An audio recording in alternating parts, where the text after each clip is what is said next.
Hi everyone. In today's lesson, we're going to talk about trig limits with properties.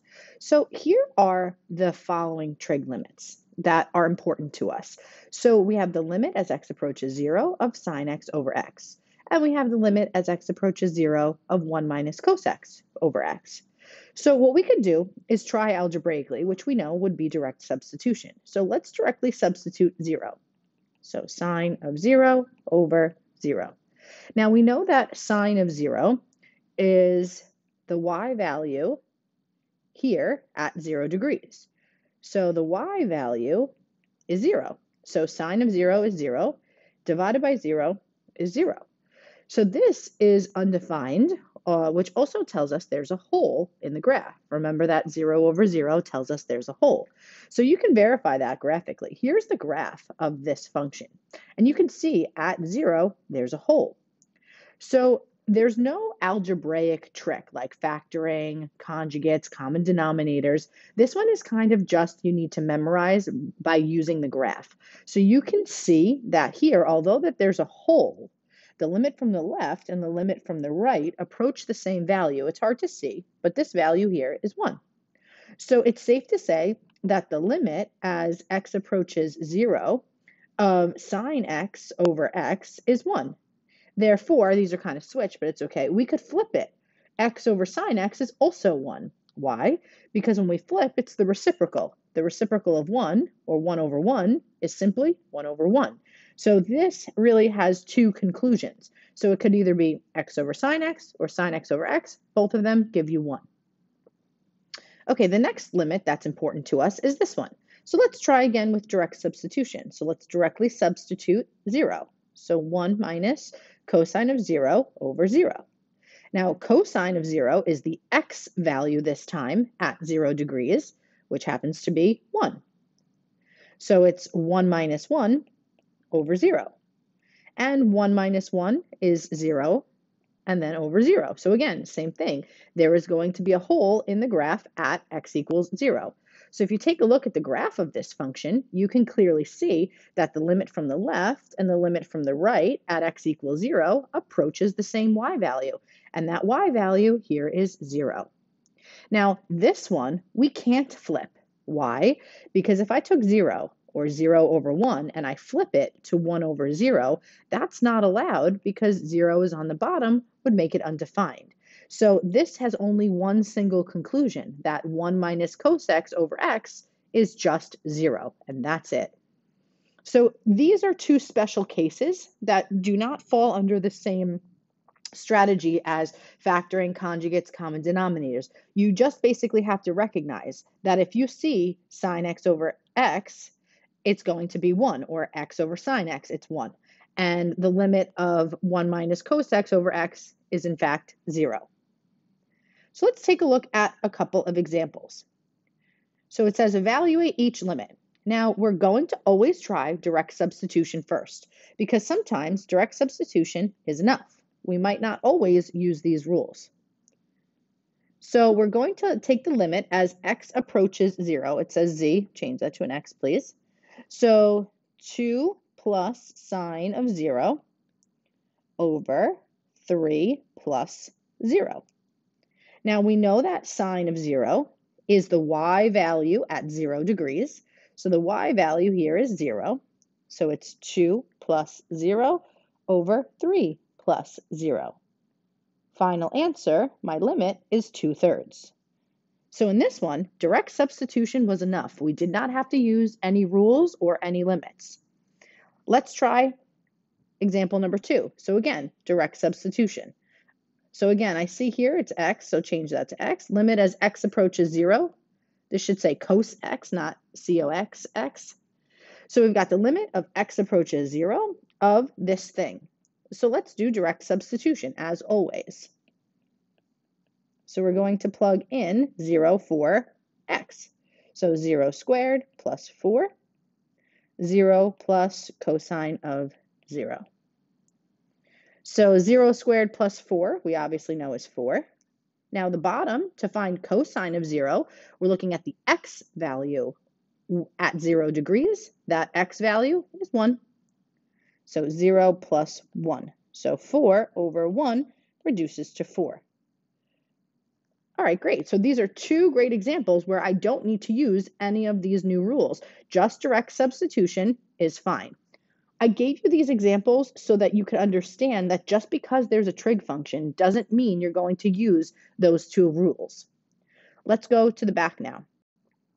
So I just have all of these rules here for you with a unit circle to help you if you need. So now let's take a look at when these rules would apply. So we're going to try direct substitution first. And everywhere we see an x, we're going to put a 0. So sine of 3 times 0 over 0. We know that 3 times 0 is 0, so we can make this sine of 0 over 0. Now, sine of 0, again, is my y value at 0 degrees. That y value is 0. So this is 0 over 0. Again, hole in the graph. So if we have a hole, we're going to likely need to use one of these values. So the rule here, this one is kind of similar to it, right? Except it's got a 3x. So the goal for this now is that we're going to use trig properties to try to get these to look like one of these 4 or 3 rules here. So we're going to use step 2, limit properties. And then we're going to use this rule to help us. So let's see if we can do this.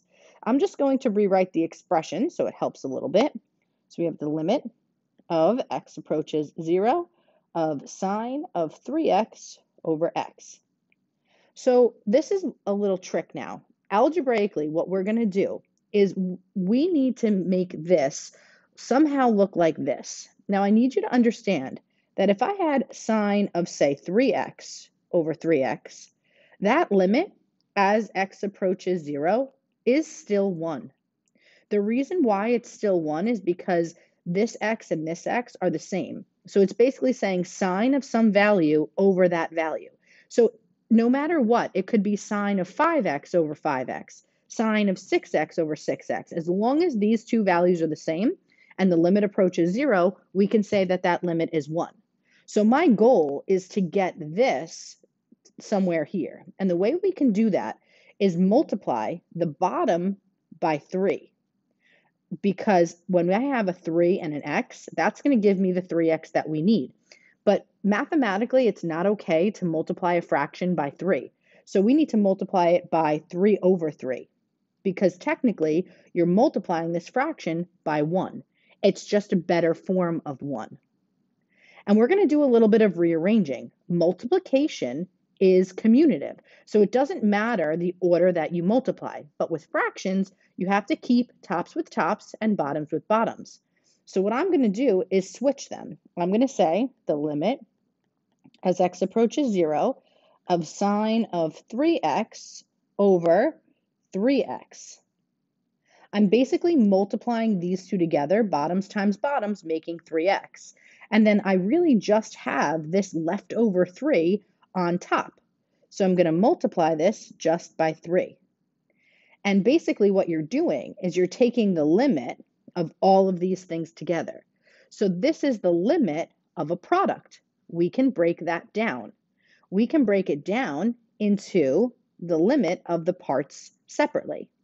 So that was our limit properties. We can take the limit as x approaches 0 of sine of 3x over 3x and multiply it separately by the limit as x approaches 0 of 3. So basically, you're taking the limit of this and the limit of this and then multiplying them together. So this one you should recognize is, in fact, 1. That is my limit from this rule up here. And what is the limit of a constant? We know that limit of a constant is itself. So 1 times 3 gives me 3. That is your final answer. Okay, I know that was a lot of work, so we could try another one in a minute. I'm actually going to move to example number 6. And I'm going to look at this one. And let's try direct substitution first. So step 1, direct sub. So everywhere I see an x, I'm going to put a 0. And we know that cosine of 0 is the x value at 0 degrees. So the x value here at 0 degrees is 1. So we've got 1 minus 1 over 0, which is 0 over 0. So again, we have a hole. So we need to use step 2, which will be our limit properties.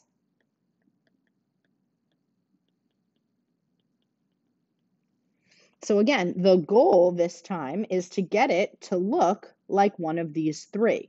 So this one is probably what it's most similar to. So just how we can make this 3x over 3x, we could do the same thing here. So 1 minus cos 3x over 3x, that limit as x approaches 0 will still give us 0.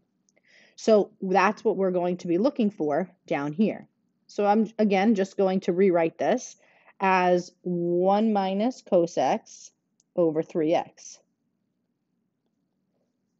Now, there's no way that I could multiply to get inside the cosine, right? Like this cosine, I can't multiply by 3 and then it distributes into here. These two things are attached.